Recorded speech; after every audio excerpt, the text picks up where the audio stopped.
Hello, and welcome to the April DWM Shelter Newscast. I'm Tara Taffera, editor and publisher of DWM and Shelter magazine. And I'm Holly Biller, Vice President of Video Services. We have a great deal of information to bring you today. First is coverage of the Fensterbau show, the premier event for the international door and window industry held every 2 years in Germany. That's right. DWM Assistant Editor Penny Stacy traveled to Germany to see the latest products. And our second story is one you can't afford to miss. Tara and I visited the U.S. Capitol last week for a rally held to protest some aspects of the EPA's new regulations involving lead paint. There definitely are a lot of developments to report on that major issue affecting contractors. But first, news from Fensterbau. The annual Fensterbau show was held in Nuremberg, Germany in March and drew attendees from around the world looking for the latest launches and for ways to differentiate their products from the competition. Electronic Design to Market Incorporated was a first-time exhibitor at the event and shared a booth with C.R. Lawrence of Europe. EDTM featured a brand new tool during the show. Our Glass Check Pro is a product we've been working on and are ready to launch in the next few weeks. Basically, the product can identify thickness of glass and airspace. It's able to measure single, double, and triple pane applications, identifying the low E coating on the windows. As additional features, it's able to actually identify the types of low E coatings that are on there. In addition to tools, machinery also was a big draw, and both European and American attendees were looking to become more lean and automated. Urban Machinery launched its SD840, a two-headed flow-through corner cleaner. Volker Lampert, president of the company's North American division, demonstrated the machine's capabilities for DWM magazine. We're looking at a brand new piece of equipment called the SV840, two-headed flow-through corner cleaner. This is a brand new design for us. As you can see, we've got a logical tool placement. You can see the row of tools, up to 10 tools on each side of the head, top and bottom. The machine has 13 axis complete. Top tools and bottom tools on each side or each head can work simultaneously for very quick and fast flow-through times. Coatings also were a popular product. Renault unveiled a new brand at the show. North American product manager David Harris spoke with us about the changes. In the past, Renault was promoting our exterior foil in North America that was called Fast. And there's been some changes to the product, some new developments, some changes in the pigment technology that are reducing the heat buildup of the product, some new colors and designs, some other things, a primer on the backside that makes it easier to work with. And so all of these things, it's time to rebrand the product. So we're calling the product Exofoil. It's a combination of the words exterior foil, FX. And it's just introduced now at the Nuremberg show. Additionally, Aquacertec launched a new ultra-low VOC water-based coating, New Grain, designed to provide a wood grain appearance. What people are looking for is a way of distinguishing their products, and what New Grain represents is a new look. It's a more natural-looking wood finish, as opposed to lamination, where there's a repeat pattern.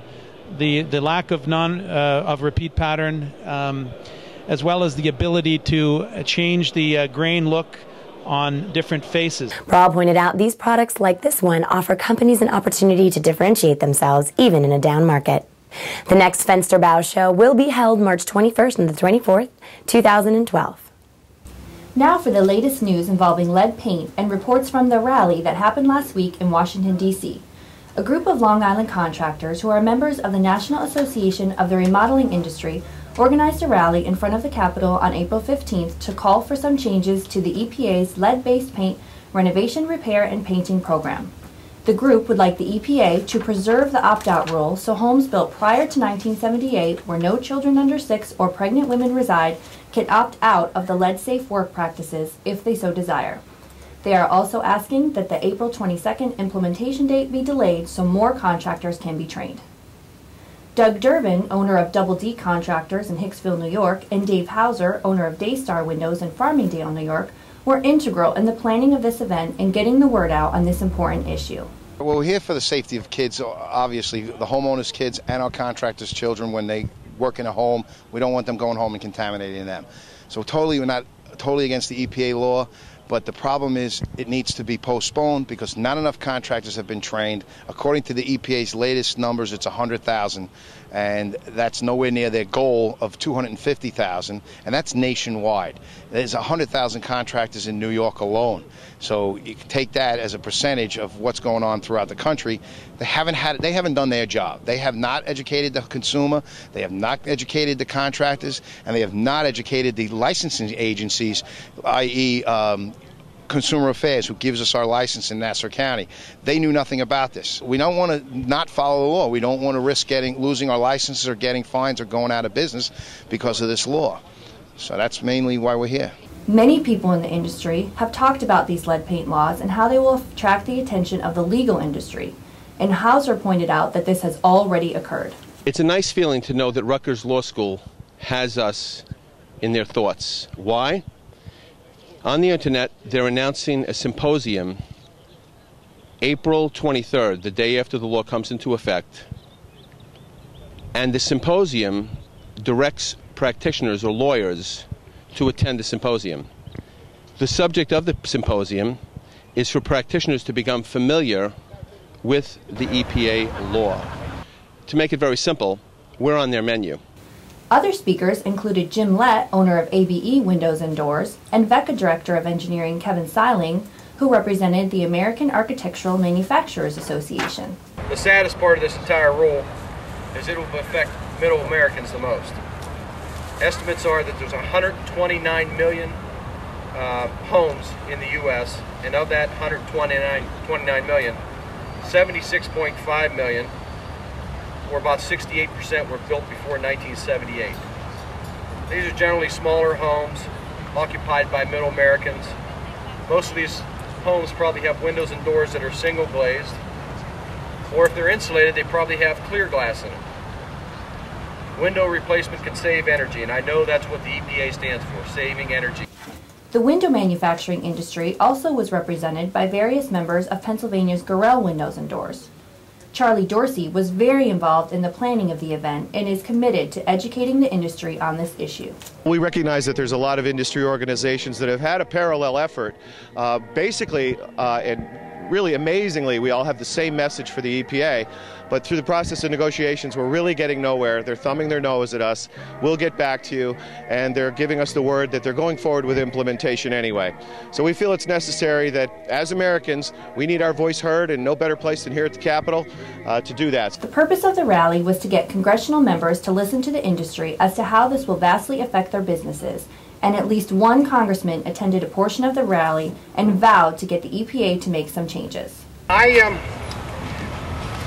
am determined to do whatever I can to see to it that we postpone this lead paint law. As many of you know, I have, along with my colleague from Long Island, Congressman Israel, we have written to the Environmental Protection Agency urging that there be a delay. And I think reasonable people can take issue with bits and pieces of the regulation, but most contractors I've spoken with think that the regulation makes sense. What they don't believe, and I am in full agreement with them, is that we should impose it in a way that is punitive and impractical and is going to put contractors out of work. Those that were in attendance were definitely passionate about having their voices be heard. They definitely were, and this story is changing daily, so check our website for updates on this issue as it unfolds. You can also follow us on Twitter or become a fan on Facebook. That concludes our newscast for today. Thanks for watching, and we'll see you next time.